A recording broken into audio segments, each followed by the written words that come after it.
to Sangmoon Online School. Welcome to Sangmoon Online School. তৃতীয় শ্রেণীর আমাদের সুপ্রিয় শিক্ষার্থীরা, সানমুন অনলাইন স্কুলে আজকের ক্লাসে তোমাদের সবাইকে স্বাগতম। নিশ্চয়ই তোমরা ভালো আছো। সম্মানিত অভিভাবকবৃন্দ, আদাব, নমস্কার। 2025 সালের জানুয়ারি থেকে আমরা তৃতীয় ও পঞ্চম শ্রেণীর গণিত লাইভ অনলাইন ক্লাস শুরু করছি। আমাদের এই চ্যানেলে যদিও দ্বিতীয় থেকে তৃতীয় ও পঞ্চম শ্রেণীর গণিত বিষয়ে পূর্ণাঙ্গ সমাধান দেয়া আছে, আপনার সন্তানেরা চাইলে এই চ্যানেলের ভিডিওগুলো দেখেও তাদের গণিত বিষয়ে দক্ষতা অর্জন করতে পারে।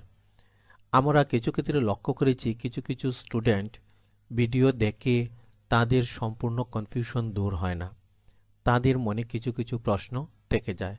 তাদের জন্য আমরা এই অনলাইন লাইভ ক্লাসের আয়োজন করেছি। তো আপনার সন্তান যদি আমাদের এই অনলাইন ক্লাসে যুক্ত হতে চায়, তাহলে নিচের নাম্বারে অর্থাৎ স্ক্রিনে দেয়া নাম্বারে আমাদের সাথে অতি সত্বর যোগাযোগ করার জন্য বিনীত অনুরোধ করছি। ধন্যবাদ। তো শিক্ষার্থীরা, গত পর্বে আমরা আলোচনা করেছিলাম তোমাদের প্রাথমিক গণিত বইয়ের 106 পৃষ্ঠা নিয়ে। তারই ধারাবাহিকতায় আজ আমরা আলোচনা করব 107 ও 108 পৃষ্ঠা নিয়ে।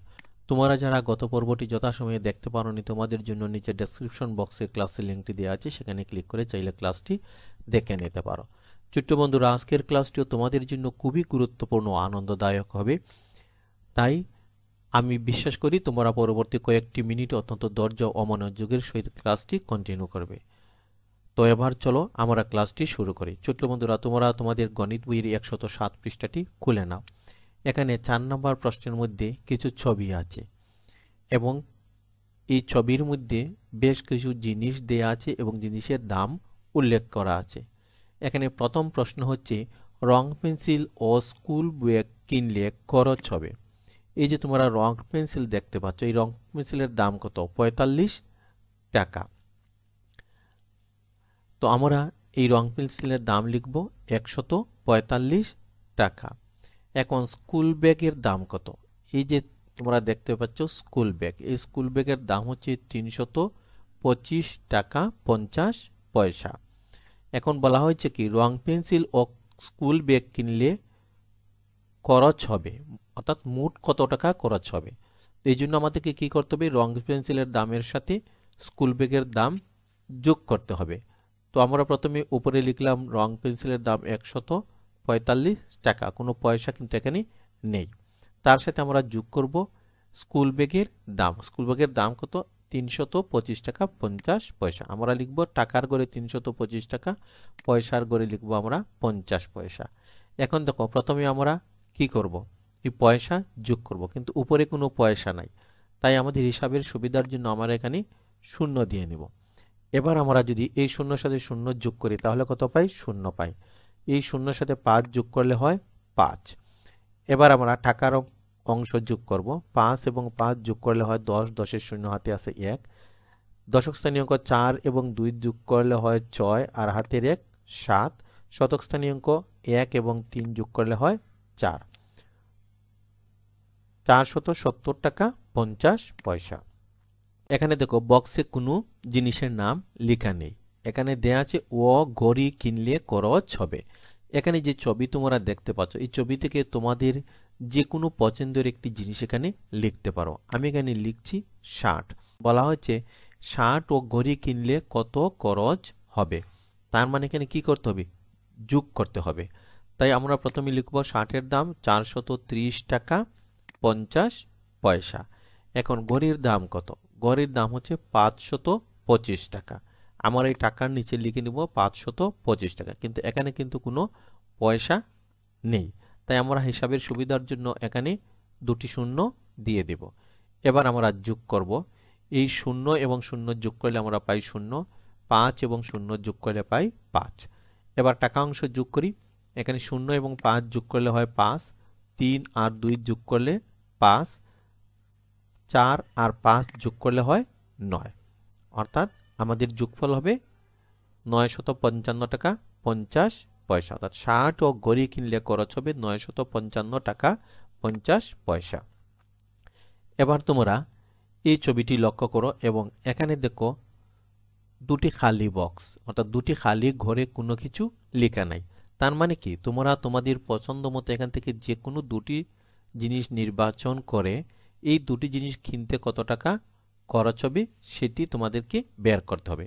তো আমি আমার দুটি পছন্দের জিনিস লিখে নিচ্ছি, তোমরা তোমাদের পছন্দের জিনিস লিখে নেবে।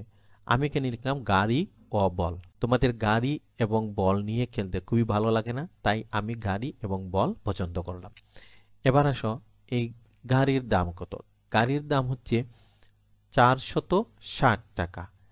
এবার বলের দাম কত? বলের দাম হচ্ছে 250 টাকা। তাই আমরা গাড়ির দাম 460 টাকার নিচে আমরা লিখব বলের দাম 250 টাকা। এবার দেখো পয়সার অংশে কোনো কিছু নাই, তাই আমরা হিসাবের সুবিধার জন্য আমরা এই পয়সার অংশে দুটি শূন্য দিয়ে নেব। এবার শূন্য এবং শূন্য যোগ করলে আমরা পাই শূন্য। এবার টাকার অংশ আমরা যোগ করি, শূন্য এবং শূন্য যোগ করলে হয় শূন্য, 6 এবং 5 যোগ করলে হয় 11, 11-র 1 হাতে আসে 1, 4 আর 2 হচ্ছে 6 আর হাতের 1 7। এবার ছোট্ট বন্ধুরা ছবিটি তোমরা লক্ষ্য করো, এখানে দেখো লেখা আছে ফুটবল ও ব্যাটের মধ্যে কোনটির দাম বেশি। এই যে তোমরা দেখতে পাচ্ছ ফুটবল এবং ব্যাট। এখন বলা হচ্ছে এই দুটি জিনিসের মধ্যে কোনটির দাম বেশি।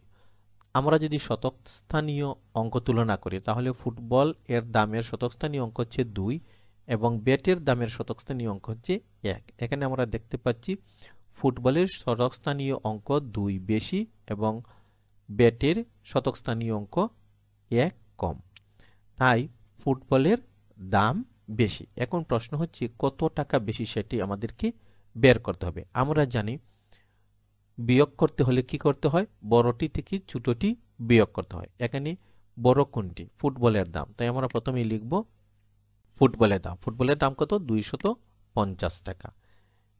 এবার আমরা বিয়োগ করব এই ব্যাটের দাম। ব্যাটের দাম কত? 179 টাকা, তাই আমরা 250-এর নিচে লিখব 179 টাকা। এখানেও দেখো কোনো পয়সা নেই, তাই আমরা হিসাবের সুবিধার জন্য এখানে আমরা শূন্য দিয়ে নেব। শূন্য থেকে শূন্য বিয়োগ করলে আমরা জানি শূন্যই হয়। এবার আসো আমরা টাকার অংশ বিয়োগ করি। এখানে দেখো একক স্থানীয় অঙ্ক হচ্ছে 0, কিন্তু নিচে আছে 9। আমরা 0 থেকে 9 বিয়োগ করতে পারি না, তাই আমরা পাশের এই যে দশক স্থানীয় অঙ্ক 5 থেকে একক স্থানীয় অঙ্কতে 10 নিয়ে আসবো। 10 থেকে যখন আমরা 9 বিয়োগ করব তখন বিয়োগফল হবে 1। এখন 10 স্থানীয় অঙ্ক এখানে কত আছে? 4। 4 থেকে কিন্তু আমরা 7 বিয়োগ করতে পারি না, তাই আমরা কি করব, এই শতক স্থানীয় অঙ্ক 2 থেকে এখানে 10 নিয়ে আসব। তাহলে এখানে কত হবে? 14। 14 থেকে যদি আমরা 7 বিয়োগ করি তাহলে কত পাই? 7 পাই। এখানে আছে কত? 1। 1 থেকে আমরা 1 বিয়োগ করলে কত পাই? 0, কিন্তু বাম দিকে 0 বসে না, তাই আমরা বসাবো না। সুতরাং ফুটবল ও ব্যাটের মধ্যে কোনটির দাম বেশি? ফুটবলের দাম বেশি। কত বেশি? 71 টাকা বেশি। আশা রাখি ছোট্ট বন্ধু তোমরা বুঝতে পেরেছ। এবার তোমাদের বইয়ের 108 পৃষ্ঠার 1 নম্বর অঙ্কটি লক্ষ্য করো। বক্সে মোট কত টাকা ও কত পয়সা আছে। এখানে দেখো তোমরা কিছু মুদ্রা বা কয়েনের ছবি দেয়া আছে। এখান থেকে আমাদেরকে বের করতে হবে এখানে কত টাকা এবং কত পয়সা আছে। তো আমরা প্রথমে এখানে দেখতে পাচ্ছি 1 টাকা এবং 1 টাকার দুটি কয়েন। তো দুটি 1 টাকার কয়েনে কত হয়? 2 টাকা। এবার এখানে দেখতে পাচ্ছি আমরা একটি 50 পয়সা, এখানে 25 পয়সা 25 পয়সা। তো 50-এর সাথে যদি আমরা 25 যোগ করি কত হয়? 75 পয়সা। 75 পয়সার সাথে যদি আরও 25 পয়সা যোগ করি হয় 100 পয়সা, অর্থাৎ 1 টাকা। তো এখানে আমরা পেলাম 1 টাকা, এখানে আছে 2 টাকা, মোট কত টাকা হলো? 3 টাকা। এখানে আছে 10 পয়সা আর 5 পয়সা 15 পয়সা আর 5 পয়সা হচ্ছে 20 পয়সা, অর্থাৎ আমরা এই খালি বক্সে লিখব 3 টাকা 20 পয়সা। এবার নিচের চিত্রটি তোমরা লক্ষ্য করো, এখানে কিছু পয়সা এবং কাগজের নোট দেওয়া আছে। এখানে দেখো 10 টাকা, এখানে আছে 50 টাকা। তো 10 আর 50 কত হলো? 60। এখন পয়সা এখানে কত আছে? 25 পয়সা আর 10 পয়সা হচ্ছে 35 পয়সা আর 10 পয়সা হচ্ছে 45 পয়সা। 45 পয়সার সাথে যদি আমরা 5 পয়সা যোগ করি হয় 50 পয়সা, অর্থাৎ এই খালি বক্সে হবে 60 টাকা 50 পয়সা। এবার ছোট্ট বন্ধুরা তোমাদের 108 পৃষ্ঠার 2 নম্বর অঙ্কটি লক্ষ্য করো। নিচের হিসাবগুলো করি। এখানে ক নম্বর অঙ্কটি তোমরা দেখতে পাচ্ছ, ৪৫ টাকা ৭৫ পয়সা যোগ ৩৫ টাকা ৮০ পয়সা। এখন এই যোগ করে যোগফল কত হবে তোমাদের এই বক্সে লিখতে হবে। তো সবচেয়ে ভালো হয় তোমরা যদি এইভাবে উপর নিচে সাজিয়ে নাও। এবার আমরা যোগ করি। প্রথমে আমরা পয়সার অংশ যোগ করব। ৫ এবং ০ যোগ করলে আমরা পাই ৫, ৭ এবং ৮ যোগ করলে হয় ১৫, ১৫-র ৫ হাতে আসে ১, অর্থাৎ এই ১ চলে যাবে টাকার অংশে। এখন ৫ আর ৫ যোগ করলে আমরা পাই ১০ আর হাতের ১ হচ্ছে ১১, ১১-র কত বসবে ১, ৪ আর ৩ ৭ আর হাতের ১ হচ্ছে ৮, অর্থাৎ ৮১ টাকা ৫৫ পয়সা। ৪৫ টাকা ৭৫ পয়সার সাথে যদি আমরা ৩৫ টাকা ৮০ পয়সা যোগ করি তাহলে কত হয় ৮১ টাকা ৫৫ পয়সা। এবার খ নম্বর অঙ্কটি হচ্ছে ৩৭ টাকা ২০ পয়সা বিয়োগ ২১ টাকা ৭০ পয়সা। এখান থেকে বিয়োগ করে আমরা এই বিয়োগফল এই বক্সে লিখব। সেজন্য আমরা কি করব, প্রথমে এই অঙ্কটিকে উপর নিচে এইভাবে সাজিয়ে নিব। তোমরাও তোমাদের খাতায় এইভাবে সাজিয়ে নিবে। এবার আমরা বিয়োগ করি। এখানে দেখো ২০ পয়সা, নিচে আছে ৭০ পয়সা। তো ২০ পয়সা থেকে আমরা ৭০ পয়সা বিয়োগ করতে পারি না, তাই আমরা কি করব, এই যে পাশে যে টাকার অংশ আছে এই যে ৬০ টাকা, ৬০ টাকা থেকে আমরা এখানে ১ টাকা নিয়ে যাব। ১ টাকা সমান কত পয়সা, ১০০ পয়সা। এখন এখানে মোট কত পয়সা হবে, ১২০ পয়সা। এবার ১২০ পয়সা থেকে আমরা ৭০ পয়সা বিয়োগ করব। এখানে ০ থেকে ০ বিয়োগ করলে কত হয়, ০। এখানে আছে কত, ১২ পয়সা। এই ১২ থেকে যদি আমরা ৭ পয়সা বিয়োগ করি তাহলে কত পাই, ৫। এবার দেখো এখানে টাকার অংশ, এখানে কিন্তু আর ৭ নেই, এখানে আছে কত, ৬, কারণ ১ টাকা আমরা পয়সার অংশে নিয়ে গিয়েছিলাম। তাই ৬ থেকে যদি আমরা ১ বিয়োগ করি তাহলে কত থাকে, ৫। এখানে আছে কত, ৩, ৩ থেকে ২ বিয়োগ করলে ১, অর্থাৎ ১৫ টাকা ৫০ পয়সা। ৩৭ টাকা ২০ পয়সা থেকে যদি আমরা ২১ টাকা ৭০ পয়সা বিয়োগ করে নিই তাহলে কত টাকা থাকে, ১৫ টাকা ৫০ পয়সা। এবার ছোট বন্ধুরা তোমরা গ নম্বর অঙ্কটি লক্ষ্য করো। ৬৯ টাকা ৩৫ পয়সা যোগ ৩৭ টাকা ৭৭ পয়সা। তো আমরা পয়সার অংশ প্রথমে যোগ করব। ৫ এবং ৭ যোগ করলে হয় ১২, ১২-র ২ হাতে আছে ১, ৭ এবং ৩ যোগ করলে হয় ১০, হাতের ১ হচ্ছে ১১, ১১-র ১ হাতে থাকবে ১, এই ১ টাকার অংশে চলে যাবে। ৯ আর হাতের ১ হচ্ছে ১০, ১০ আর ৭ ১৭, ১৭-র ৭ হাতে আছে ১, ৬, ৩, ৯ আর হাতের ১ হচ্ছে ১০, অর্থাৎ ১৬০ টাকা ১২ পয়সা। এবার ঘ নম্বর অঙ্কটি লক্ষ্য করো। ৮৯ টাকা ৪২ পয়সা যোগ ৪৫ টাকা ৮৯ পয়সা। প্রথমে আমরা পয়সা যোগ করব। ২ এবং ৯ পয়সা যোগ করলে হয় ১১ পয়সা। এখানে হবে ১১-র ১, হাতে থাকবে ১। ৪ আর ৮ যোগ করলে হয় ১২ আর হাতের ১ হচ্ছে ১৩, ১৩-র কত বসবে ৩, হাতে থাকবে ১।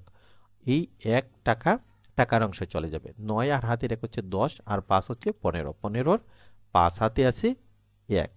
৮ আর ৪ ১২ আর হাতের ১ হচ্ছে ১৩, অর্থাৎ ১৩৫ টাকা ৩১ পয়সা। এবার নম্বর অঙ্কটি লক্ষ্য করো, এটি হচ্ছে বিয়োগ। ৭৮ টাকা ৫০ পয়সা থেকে ৪২ টাকা ৭৫ পয়সা বিয়োগ করব। প্রথমে আমরা পয়সার অংশ বিয়োগ করি। এখানে দেখো তোমরা ৫০ পয়সা, নিচে আছে ৭৫ পয়সা। তো আমরা ৫০ থেকে ৭৫ বিয়োগ করতে পারি না, তাই আমরা কি করব, এই টাকার অংশ থেকে এই ৮ থেকে এখানে ১০০ পয়সা নিয়ে আসবো। তো এখানে কত হলো, এখানে ১৫০ পয়সা। এবার আমরা এই ০ থেকে যদি ৫ বিয়োগ করতে চাই বিয়োগ করতে পারবো না, আমাদেরকে কি করতে হবে, এই যে এখানে ১৫ আছে, এই ১৫ থেকে এখানে নিয়ে আসতে হবে ১০। এবার আমরা এই ১০ থেকে যদি ৫ বিয়োগ করি তাহলে আমরা কত পাই, ৫। এখানে আছে ১৪, ১৪ থেকে ৭ বিয়োগ করলে ৭।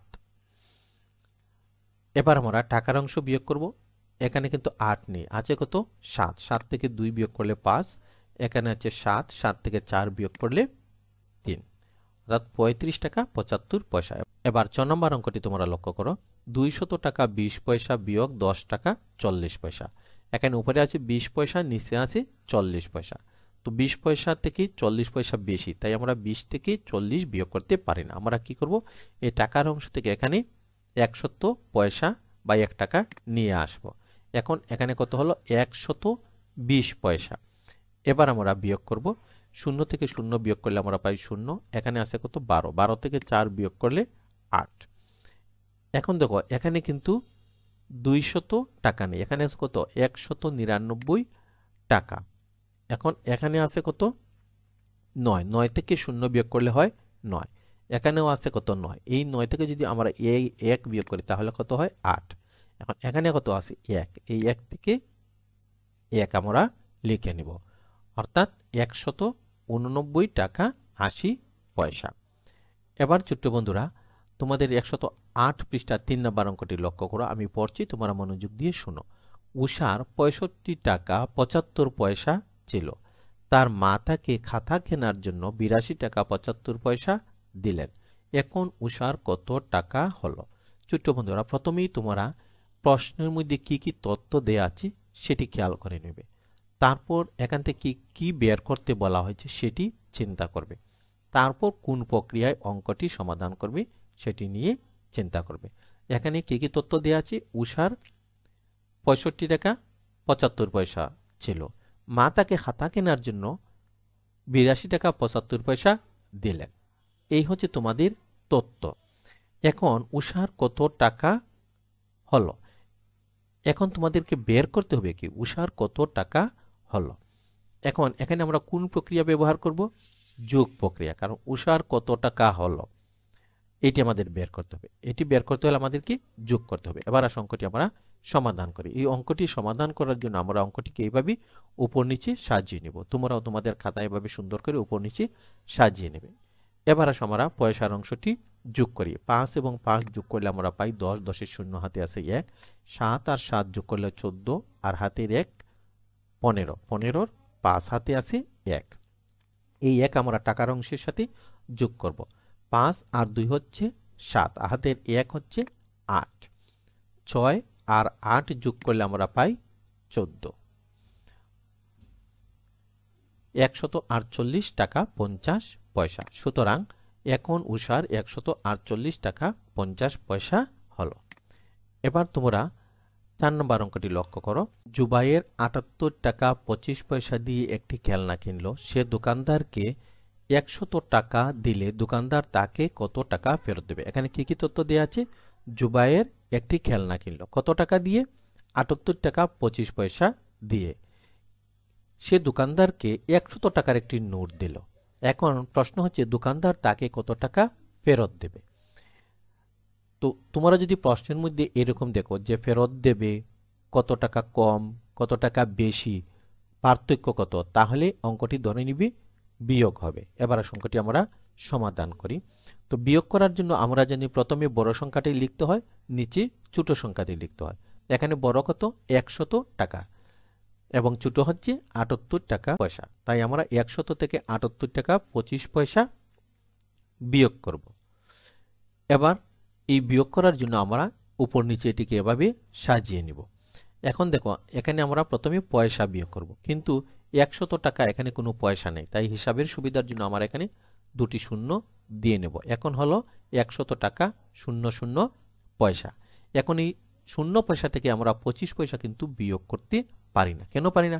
তোমার কাছে যদি কিছু নাই থাকে তাহলে তুমি কি আমাকে কিছু দিতে পারবে? অবশ্যই না। তাই কি করতে হবে?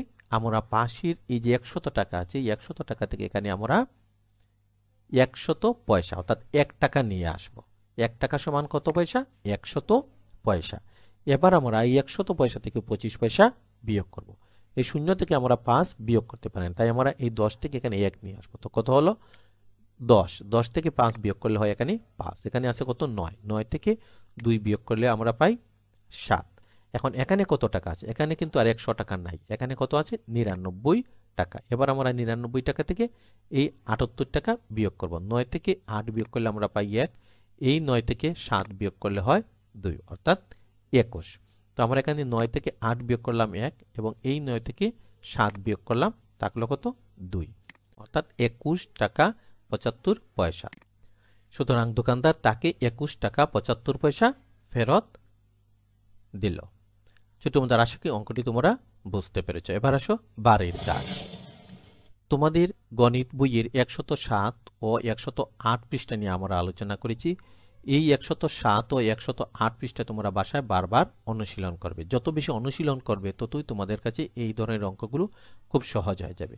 ছোট্ট বন্ধুরা, তোমরা তো জানো আমাদের এই চ্যানেলে দ্বিতীয়, তৃতীয় ও পঞ্চম শ্রেণীর গণিত বিষয়ের সমাধান দেয়া আছে। তোমরা যারা দ্বিতীয়, তৃতীয় ও পঞ্চম শ্রেণীতে পড়ো তারা আমাদের চ্যানেলটি ভিজিট করো। ভিজিট করার পর যদি তোমাদের মনে হয় এই চ্যানেলের ক্লাসগুলো তোমাদের উপকারে আসবে, তাহলে তোমরা চ্যানেলটি সাবস্ক্রাইব করো এবং প্রতিটি ক্লাস অত্যন্ত ধৈর্য সহকারে ধারাবাহিকভাবে দেখো। আমি বিশ্বাস করি প্রতিটি ক্লাস যদি সুন্দরভাবে তোমরা দেখো, বুঝো এবং অনুশীলন করো, তাহলে তোমাদের গণিত বিষয়ে আর কোনো সমস্যা থাকবে না। তোমরা গণিতে অনেক দক্ষ হয়ে উঠবে।